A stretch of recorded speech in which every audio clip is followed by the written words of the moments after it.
Welcome to the Relevance Rapport, where we meet relevant global industry leaders who are driving impact and shaping the future. Today, we sit with Kate Slesinger. She's the publishing director of Vanity Fair and Tatler at Condé Nast Britain. She's held this role since 2017, and with her leadership, she leads both brands to commercial success through fulfilling the sales, marketing, PR, and all media strategies across all platforms in harmony with the editorial department. She's a true tastemaker, and what a force. We're so glad to have her, Kate Slesinger. So hi, Kate, how are you? Very nice to meet you on this lovely Zoom and see you in London. How are you? Very well, thanks, Suzanne. It's lovely to meet you too. Isn't Zoom wonderful? We can have these long distance calls, and I feel like you're just next to me in the same room.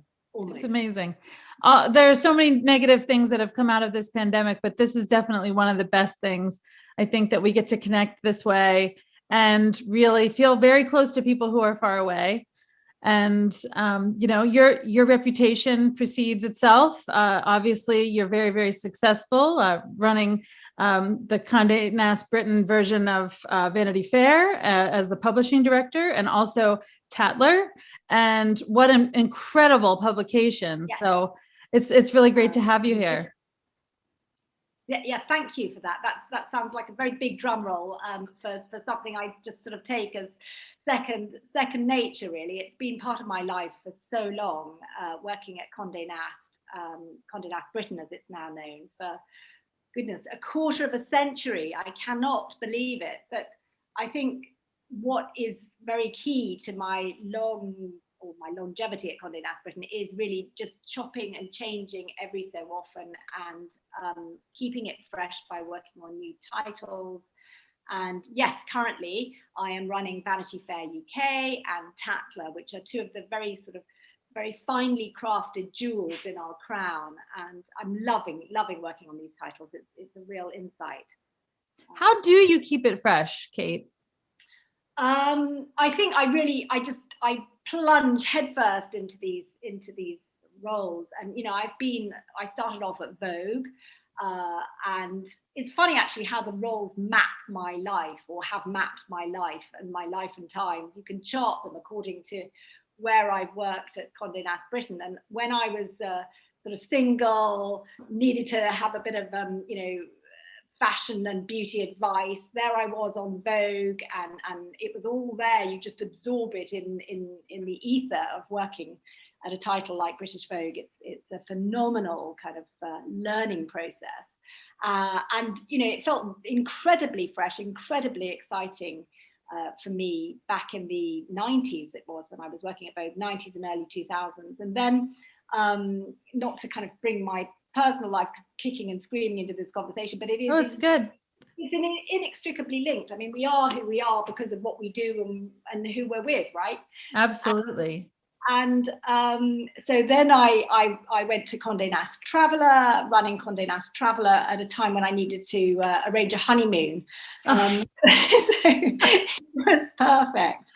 I did arrange a honeymoon. God, it seems amazing now, actually, to think that I took so many trips in 1 year. In my first year of Condé Nast Traveler, which also mapped the first year I was with the chap who would then turn out to be my husband. We probably went to, 30, 40 countries together. I mean, little weekends here. And it was unbelievable. And I look back now and I think I did not realize how good I had it. Here we are. I don't know for your listeners when they'll be listening to this, but as I speak to you, I'm just coming to the end of lockdown in London, and I'm just wishing I could do the things that I did back in the day at Condé Nast Traveler. So that felt very fresh, very new. Seeing all these countries, visiting places I never even thought that I would get to in my lifetime, let alone in the space of 1 year.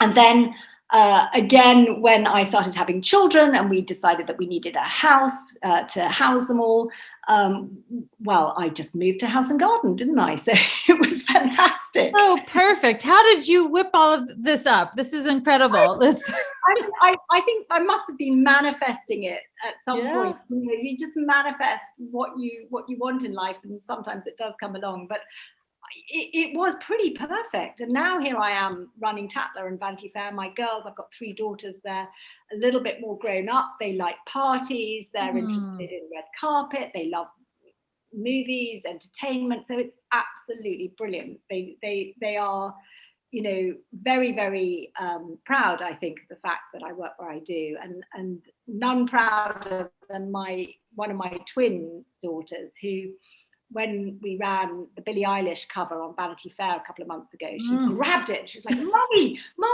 Billie Eilish. Oh my goodness, all my friends are going to be so jealous, you know, because obviously I did the interview and the shoot, which of course couldn't be further from the truth. But anyway, it's things like that that keep it fresh and keep it relevant, and it's relevant to my life, and I hope it's relevant to my family's life, and I just take such pleasure in seeing the delight that it brings both to my children and my husband, but also, you know, to me. I never get bored of what I do, ever. Well, that's how you keep it fresh, because you're living this in reality in a way, right? All of these journeys through these various publications, you've been, you know, absolutely going through those phases in your life, actually doing the traveling, getting married, and having the family, and, you know, building a true home. So it makes sense, and you're in a great position to keep it fresh. So that's incredible that you're living very much a very authentic life, and being able to show the stories through the publications, right? And getting to share those. And I can understand, I have 3 children myself, and everybody wants to be the cool mommy. And you definitely have that role in your position, I'm sure, especially with Billie Eilish and all the great names that are associated with the publications, you know, and the great cover shoots. I know you've got a lot of royal buzz as well, right? With Vanity Fair. Vanity Fair is very much, you know, reporting on everything Meghan and Harry, and so you've got a lot there too, that's very of the moment. Do you have any new gossip to share on that front? If I did, I wouldn't be able to share it, I don't think. I'd love to say I've got the latest, and I'd love to say I have the inside scoop, which I think is something that very, very few people have on the royals, and it's certainly not me. But what I love with Tatler in particular is that we do, you know, our circle is very connected, and we have amazing access, and you know, the royals read Tatler, they devour Tatler. It's definitely something that I'm sure sits on the Queen's coffee table. But I think part of that access is trust. And so we don't, you know, we're not in the business of dishing the dirt. We're not in the business of passing comment. I certainly wouldn't want to wade into the latest debacle. And all I can say is I'm very glad that Prince Philip is safely out of hospital, back in Windsor Castle, and that he's back with his family, and that you know, that can be the focus of the Queen's attention going forward. It must have been very difficult being parted from him for a month. But I think, you know, royals is part of the DNA of what Tatler does. Less so Vanity Fair, but I think, again, you know, this phenomenon has arisen of royal celebrities, as we call them. You know, they're not celebrities, they're royal celebrities. And, you know, that is a sort of phenomenon that has kind of just grown and grown, especially since Meghan's entry into the royal family. You know, you've got that melding of celebrity with royalty, and it's a very intoxicating mix. So, of course, Vanity Fair wants a part of it, wants to be all over it. And again, we you know, Vanity Fair's take on royalty is slightly different than Tatler's. And sometimes I'm like, God, am I working on Vanity Fair or Tatler? Which one am I doing? But yeah, who isn't interested in the ongoing sagas and unfolding stories?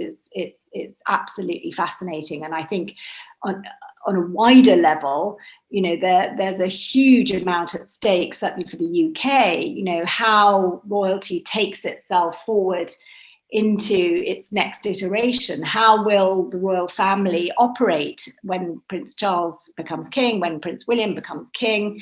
You know, it's going to be a very different place. And I think they're making an effort to kind of put the spotlight on that and really kind of shape themselves for the future. Right. Get away from all the gossip and just really focus on what matters. I think that's the point, right? And when it comes to gossip, we know that Hollywood's fair game. So you just finished your Hollywood issue, right? For Vanity Fair. Yes. And they, yeah. So sorry. Yeah. They had the Oscars going virtual this year. So how was that different? So, well, the Oscars, as you know, I think it's at the 25th of April they happen. So they're not going virtual in the strictest sense of the word, because they're actually happening in the theaters in LA, but obviously, you know, vastly reduced audience, if any audience. And of course, Vanity Fair would be all over those events. And we usually have an amazing Oscars party. Which clearly cannot happen right now. But the Oscars issue is really the iconic issue of Vanity Fair. It's such a fun one to be associated with, to be part of. There's always a throw-out gatefold cover. And this year we had it styled by Katie Grand, who formerly of Love fame. She was the editor of Love. And I have to say, it is the most fantastic cover. Just as I have it here, Exhibit A. It's just the most wonderful. So this is Vanity Fair UK looks exactly the same as Vanity Fair US, except that we put different ads in it. But this throw-out cover is just, so my kids obviously want to put this on their wall. Gorgeous.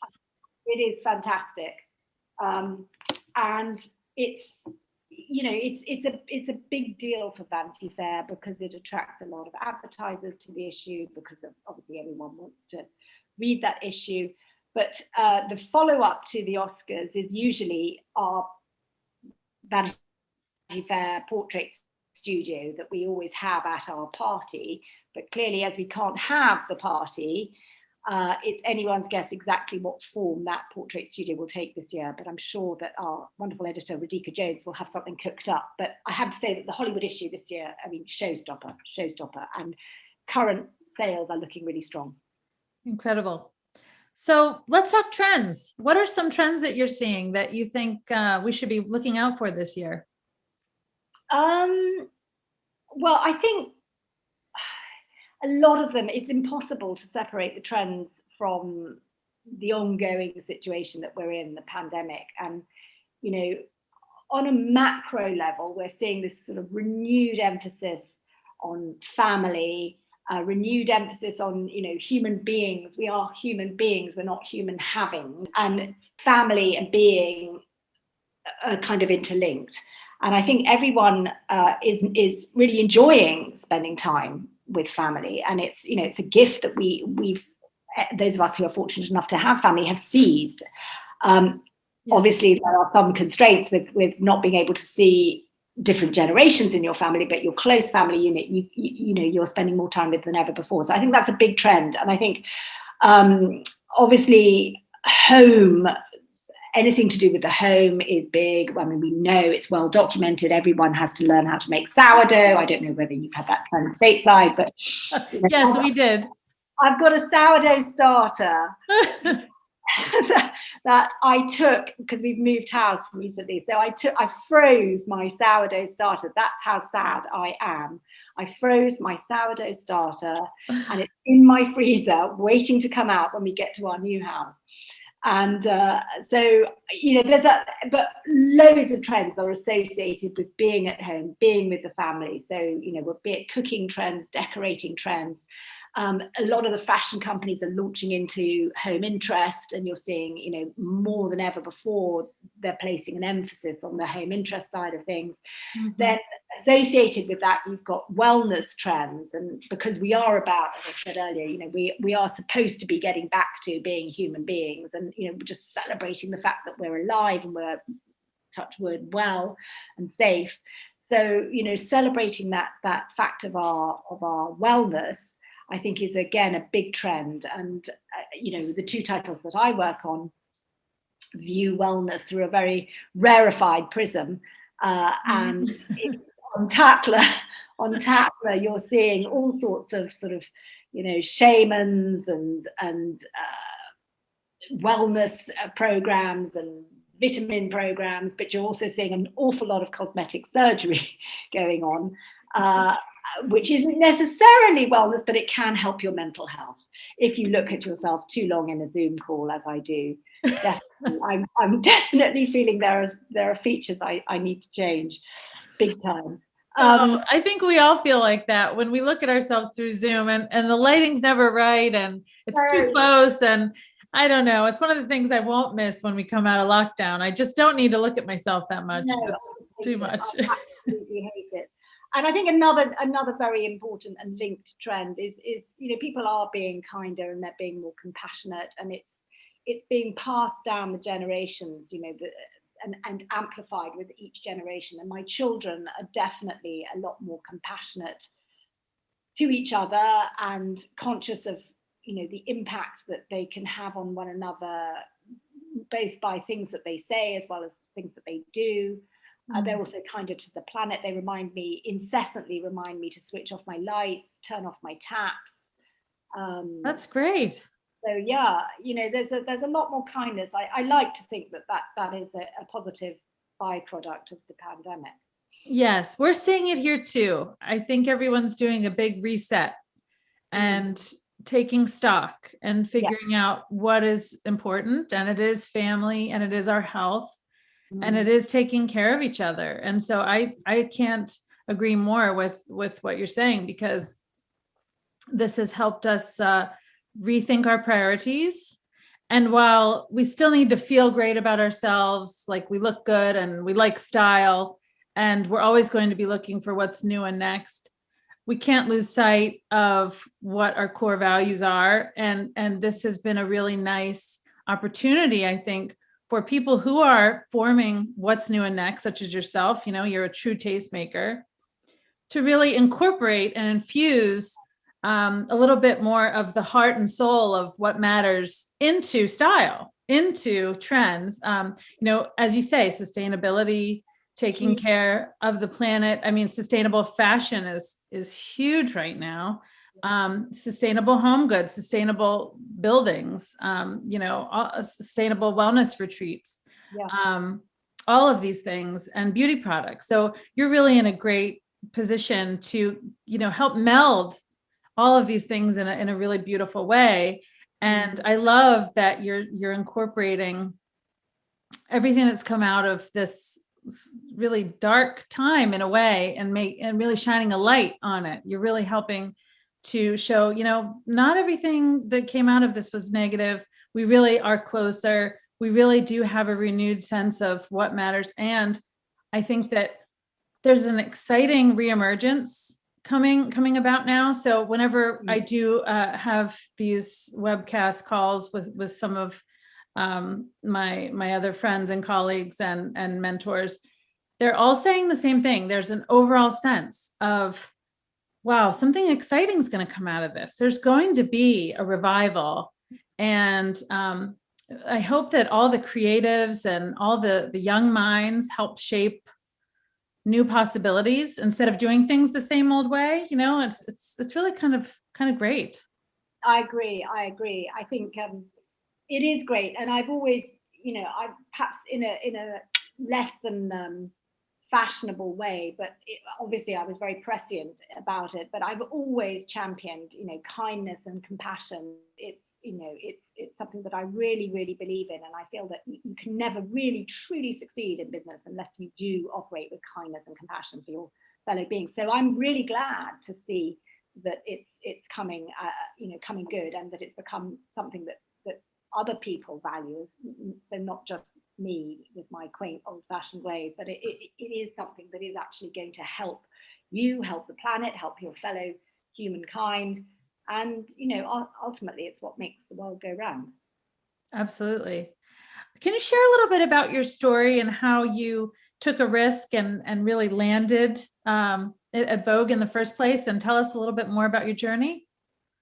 God, yes, certainly. So I think it's hot wired into my DNA not to take risks.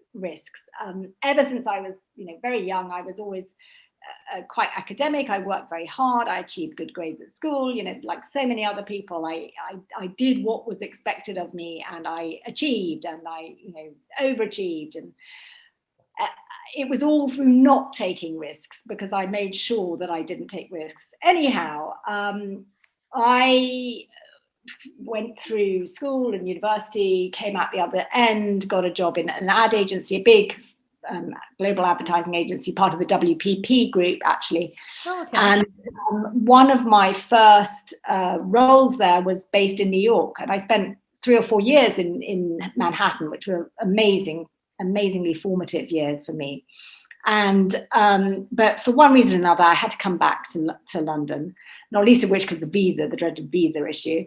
But came back to London and just thought, you know what, I just don't know whether I can hack doing advertising for Kellogg's cornflakes, and I shouldn't mention brand names, should I? Cornflakes, It's okay.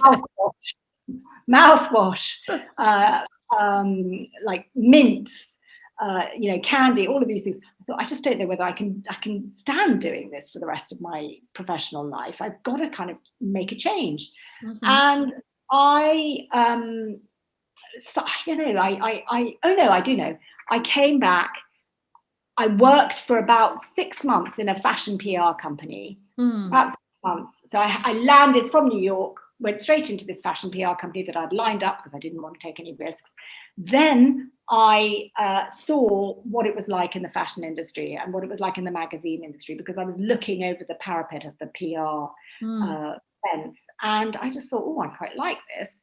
And I decided that I would go on one of my lunch breaks to Vogue House and just see if I could have 5 minutes with the then publishing director of Vogue, who was a charming chap called Stephen Quinn, an Irishman, very, very gregarious, lovely Irishman, always wore red socks. And so I did that. I went to Vogue House, sat in the lobby, and went, got a meeting. I don't know how.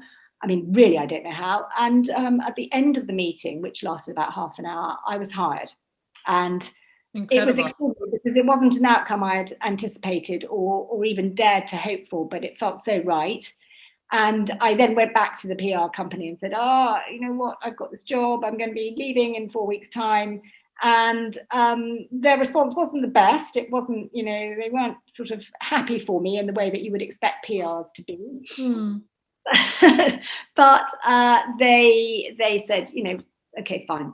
And in 4 weeks after that, I started at Vogue, and the rest really just came as the opportunities, came across my path. I took them, I seized them. But that risk, that going to sit in the lobby at Vogue House, not knowing exactly whether I'd be slung out or whether I'd be allowed in to the inner sanctum. And I was allowed in, and it was a brilliant thing. But my goodness, my life would have been very different if I hadn't taken that risk. And for that reason, I think I would always advocate, if there's a risk that really kind of sends the chills up your spine, take it.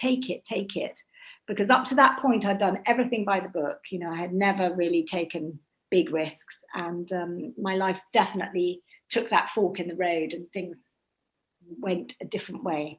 How did you get the meeting? I'm curious. So you went into the lobby and you just sort of asked? Yeah. Okay. So, well, in Times Square, as it then was, I know that Condé Nast in Times Square, notoriously difficult to get into. And in fact, all American companies, you have to have your pass, and you have to have this, and you have to, show your DNA and your hair and whatever. It's so difficult to get into, past the doorman of an American corporation. At Vogue House at the time, there was a charming doorman called Peter, sadly no longer with us, but Peter, I just sort of went up and said, look, I don't know whether I could possibly just ask for 5 minutes of Stephen Quinn's time. 5 minutes, that's all it'll take. And he was absolutely, I mean, in those days, you know, you didn't have to have a security pass or anyone march you up the stairs to see the publishing director of Vogue. If you smiled, if you said the right things, you might have a chance. And that's what I did. And it was great. But, you know, again, having spent a few weeks in the name of business at Times Square, you know, visiting the Times Square offices when Condé Nast was based in Times Square, and then in World Trade Center, it's very different. Oh my goodness, it freaks me out trying to get in those buildings. It's just like so scary. And then heaven forbid you should get in the elevator with you know, one of the great and good at Condé Nast in the US. Yeah, it's a very scary thing. Yes. Well, we've all watched The Devil Wears Prada and all those movies that paint a certain picture. That's almost required viewing when you work at Vogue. Wherever you are in the world, you have to watch The Devil Wears Prada if you work at one of the Vogues. Oh, incredible. Well, that's an amazing story. It really must have just been meant to be. Yes, because there really is no explanation for it. You just walked in and got hired. It's incredible. Yeah. So, you know, it makes me wonder what drives you today, because you really have set your sights on things, gone after them, made it happen, you know, continuously forging forward. So what is it now that drives you and excites you? Well, I think I will never lose that urge to make things happen. I love getting things to, you know, giving them that spark and making them happen. Mm-hmm. Obviously with a huge team, or not a huge team anymore, but a big team behind me. You know, it's fantastic when you've got the enthusiasm of a team, some great ideas, and the drive to make them happen. And you treat your team in a way that actually infuses them and makes them feel motivated and part of the story. And you know, I always catch myself if I ever talk about I did this, I did that. I don't like it. It kind of doesn't sit well with me to say I did this, I did that. It's the team. It's, you know, I have a fantastic team, and yes, they work really hard, and they deserve all the kudos and accolades that I get, because, you know, I'm just the front guy, I'm just the spokesperson. But I think it's really, I just have this burning ambition to see things done well and to make the best of every opportunity that's given to me, and always to, again, you know, sorry for sounding Pollyanna-ish, but always to try and see the bright side. There are always silver linings to any situation, and you know, I always try to extrapolate those and use them to the good. Well, that's amazing. And you must be dealing with a lot of different teams, because you head up PR and marketing and advertising and sales and media strategies, and work alongside the editorial team for developing the editorial content. So, I mean, how many different teams are you dealing with at any given time? That's so many groups. I mean, being that I'm in marketing, PR, and also I understand your world. I know how different all those various buckets are, because they think differently. They have different goals. You know, one's trying to drive revenue. The other one's trying to really harness influence. I mean, you've got a lot of tools that you're using to really drive the publication forward, in this case for both Vanity Fair and Tatler. So how do you do it all? I mean, there are just so many teams, right, that you must be working with. I mean, I feel a little bit like a conductor of an orchestra. You know, you're permanently sort of looking to your woodwind section and your strings, and then and, you know, you're trying to kind of make them all work in harmony. I think that, you know, it'd be wrong to give the impression that I am, you know, the overarching boss of all these people, because I would hate to give that impression when it really is more like it's a dotted line from a lot of the disciplines to me, and I'm directly running a team that comprises sales, sponsorships, partnerships, copywriting, art direction, and then I have this sort of partnership or the relationship that I have with the editor and the editorial team on each title is quite, it can be quite a delicate one, because obviously commercial pull isn't always matched by what the editorial vision is. And so, you have to have some conversations along the way, which can be quite tricky sometimes. And you will know as a PR, that your clients want coverage. They want to be cited in the media. They want to have their story told, and all the more so if they're advertising. They feel it is an entitlement. It's a sense of entitlement if they are spending money on advertising, that they should be covered in the vehicles that they're using. And so those kind of conversations, we pride ourselves at Condé Nast on always allowing the editorial teams to have their autonomy, and to they are totally integral to the process of producing these wonderful brands. So you have to allow that autonomy to happen. And I can't actually think of any situation where I've ever kind of steamrollered what an editor really, really felt had to happen in favor of a commercial consideration. But there are a few sparks that fly, Oh, of course. And to manage, and you just have to have a rhinoceros hide to be very, so through all my kindness and empathy, I do have a pretty tough, gritty interior, and nothing is going to really get me riled up to the point that I lose my my cool. That's so important. Well, I feel like the world has changed around us. No matter how much you want to give the editorial team, its autonomy, and I went to journalism school where there was the division of church and state, and it was very pure, right? It was never to influence the other. One side was never to influence the other. And in the middle of the pandemic, Relevance became a 360 suite. It really did become a full service shop. And I had to do some soul searching on that for a moment, because I thought, oh, geez, there goes my journalistic integrity that I really had at my core. The thing is, because the world has blurred those lines so much, and the clients at the end of the day just look at it as, please disseminate the content in as many ways as you can. We were basically in danger of, well, we have a choice. Either I really dig my heels in and stay pure PR and risk becoming a dinosaur, or I really find a way to try to keep everything obviously as integrous as possible, but have separate divisions within the company and really keep the editorial pure. It is earned. But then we also do offer paid, but we would never go to a publication and say, well, we're advertising, so please do editorial as well. I mean, it's very much kept separate, but we've also got all these new tools now, such as, branded content, native advertising, social media. The content isn't even seen if you're not also advertising to a lot of people. So it almost in a way forced our hands to say, look, we've got to look at it as, look, here's the brand, and everything radiates from there. And we better know how to play in all parts of the field, or, it's the world isn't going to wait for us to kind of get on board. That's so smart, because you can't actually, that's where it goes back to my analogy of being like a conductor of the orchestra. You can't see any one of these elements in isolation.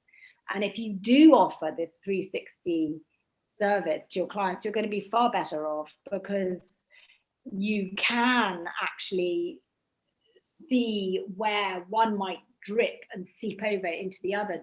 One discipline drips into the other, seeps into the other. And I don't know, I'm just trying to dredge up an example, but for instance, affiliate marketing is becoming quite a thing at the moment. It's the growth is exponential, certainly at Condé Nast and Condé Nast worldwide. So affiliate marketing, just to clarify, that is obviously where you've got a link embedded in editorial that then clicks through to the web. I mean, you know about it. I'm just saying it for the listeners, but it clicks through to the website of the company that's been mentioned. And then we, as the original host, earn commission for anything that's sold as a result of that click-through. And that is, that's a real sort of hybrid of editorial, bona fide editorial that has mentioned something's great, but then it results in a reward, a commission to the brand that mentions it. And I don't know what the legislation is in the States, but here in the UK, we have to declare where we receive affiliate commission. We have to be very transparent. There's a lot of legislation around it, but it's a perfect example of this sort of seepage from one to the other. And if you as a PR know that your client is going to get some great editorial, my goodness, why wouldn't you not leverage that and take it the extra step, bring the potential buyers or the potential purchasers to the client's front door, aka their website, and get them to buy, basically. Right, because yes, because at the end of all of it, the goal really is to drive sales for the client. I mean, whoever it is, that's what they want. Whether they want to say that that's what we're actually charged with or not, it's the truth. Every strategic plan I write, I can write all the goals and objectives I want. At the end of the day, it's to drive revenue, bottom line. So, who are we kidding? In a way, it's time to just sort of be honest with ourselves and say, this is a great time for evolution strategically and exciting new tools in the toolkit that we never had before, such as video. I mean, I can't even tell you how many different ways clients are leveraging video to really tell their stories, and also making sure that they're taking advantage of the publisher's video opportunities, which is a great way to drive revenue for the publications, right? So, we were asked recently for an RFP it was for a tourism board.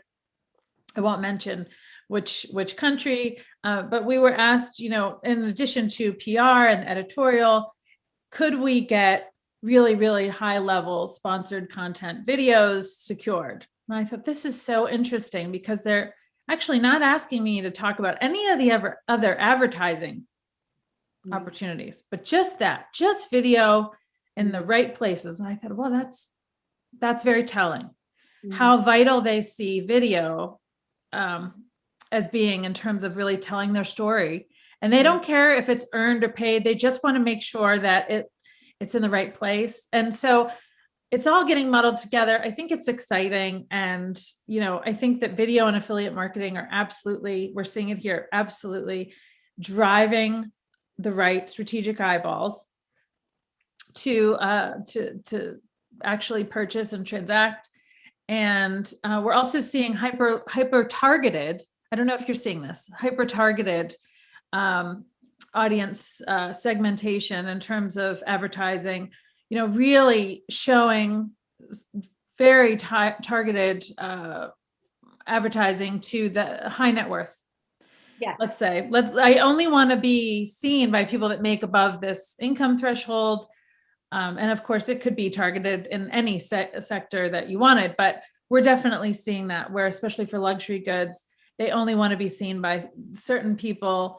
And they can hone in now with, the demographic, psychographic, where they live, what their spending habits are, and we can be very targeted. So I think that is just going to also keep going, don't you? Definitely. We have that actually just reminds me, we have on Tatler a fantastic product that really is a response to, what you're talking about is a kind of side effect of everything becoming very local, which is partly driven by the pandemic and partly driven by, just the world we live in. But, we've gone almost from huge kind of globalization to, okay, we're kind of targeting very local, very specific, very laser tight target audience. And we on Tatler, our response to that has been to launch the Tatler Address Book, which is a commercial platform that basically it's the best of everything. So whether it's and it's all very much geared to the high net worth and the ultra high net worth audience that really reads and uses the Tatler website, reads Tatler and uses the website. And so it's whether it's I'm sorry to go back to the cosmetic surgeons, but they do loom very large in the lives of Tatler readers, whether it's a cosmetic surgeon or a dog groomer or a spa holiday or whatever it is. Our Tatler Address Book has the contacts and the recommendations, and they're all vetted by Tatler. And it allows these people to really very finely tune the audience that they're going for. And actually, interestingly, even more finely tuned than that, for example, across a couple of our disciplines, we offer an advisory service. So, we've got in-house, we have residing the most amazing expertise, whether it's our beauty director or our education editor or, our spa editor. And what we've now done is we've actually made their expertise available to our readers and website users. Should they want to book a consultation, they can do that. So that's even more narrowly targeted. And, again, advertisers, it's absolutely being, lauded as the next big thing by advertisers. They love it. Our education editor, again, you probably know that in the UK, schools is a very sort of fraught, very at times very daunting prospect, where to send your child to school, and do you go private, do you go public, do you go, what school do you send them to? So we have this education editor who is literally, her phone is flying off the hook at the moment because in the midst of a pandemic, people are unsure as to whether they're going to remain in London. Are they going to move out to the country? There's a huge exodus. That's actually one of the trends I should have referred to earlier, which is that people are leaving the cities and going to the country. But again, that plays out into, where do you send your children to school? And this, for the Tatler reader, has sent them into a tailspin, absolute tailspin. So, in New York, on our Tatler education. In New York too, we have an office in New York, London, and LA, and we're seeing the same trends in all the different offices where everyone's fleeing the urban core, but they still want the best in education and the best in everything for their kids, and they're very torn because they don't want to sacrifice that because they've potentially moved out to the Hamptons or wherever. Now they've got to figure all of that out, and I'm hearing, I don't know if you're hearing the same, but I'm hearing that a lot of people are not giving up on the cities. They're really dedicated to coming back. And I think it's the same in London, where they're fighting to bring back London as quickly as possible. And they don't want to, just flee for good. Are you hearing that? Yes, and I think part and parcel of that, certainly in London, is to make public transport better, more efficient, and make the city easier to navigate. And I think that's got to be a priority, and to sort of really marginalize people with cars driving 1 mile into the center of London. It shouldn't happen. And again, that plays into the sustainability question. I love the interconnectedness of our conversation, Suzanne. It's all one big interconnected thread. But so I think, you're probably right. There is definitely a huge effort being made on the part of the London authorities to get this city livable, and it's undeniable that the attraction of being in London, the attraction of being in New York is partly to do with being able to go out and enjoy it. And once we can go out and enjoy it again, I'm sure everything will be much better. Yes, I think so too. And I love what you said about things are local. They were global, now they're local. I've also heard the term glocal, which sounds pretty cheesy, but it is also another way of thinking of it, because I think that people in marketing especially are after the target audience, which may have the same profile, but be anywhere in the world. So it's the like-minded people that they're trying to reach. And they could be the same profile in New York, London, Miami, Dubai, wherever, but they have the same lifestyle. And so I think that this brings us full circle back to your role in all of this, which is really, creating those common threads and setting those trends globally. I mean, Tatler and Vanity Fair are global publications. You are setting trends in many countries at the same time, as you work with your counterparts. And I think it's really amazing that people still want to be in fashion. People still want to know what the trends are, and they're still going to be looking to someone. If it's not, what's down the street in a city or in the local shop, they're going to be reading more. They're going to be reading more online, and they're going to be looking more towards tastemakers like you to say, what should I do? Should I be going back? Should I be staying on the beach and working from here? What's everyone else doing? So you have a really important role, no pressure, but you have a really important role in helping everyone figure out what they're supposed to do next. Well, thank you for that. I think it is definitely a world where there's so much content out there, and content, just indiscriminate content can become landfill. It's just like, what is this content? What is the point of it?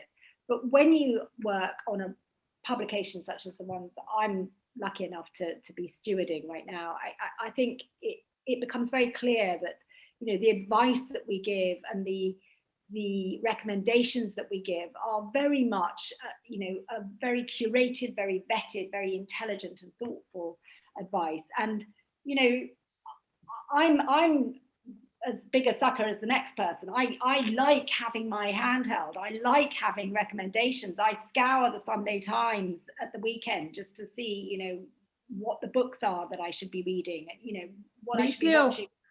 That's what I do. So everyone likes to have a little bit of mentoring, a little bit of advice, but the smart and the savvy ones will go to the quality sources. And it's like you in what you do, you want to kind of set yourself up, and you are setting yourself up as the authority in what you do, and you want your clients to come along with you for those reasons. And it's I think we do pride ourselves at Condé Nast in producing content that is not going to be landfill. Absolutely not landfill at all. Pretty incredible. And I didn't know if you had any other parting thoughts. We're just about at time, but it's just been incredible speaking with you, Kate. Do you have any thoughts to leave our listeners with? Oh my goodness, I don't know. I mean, I just hope for everyone that we all sort of manage to navigate the next few weeks and months effectively, and that if they haven't already done so, get the vaccine.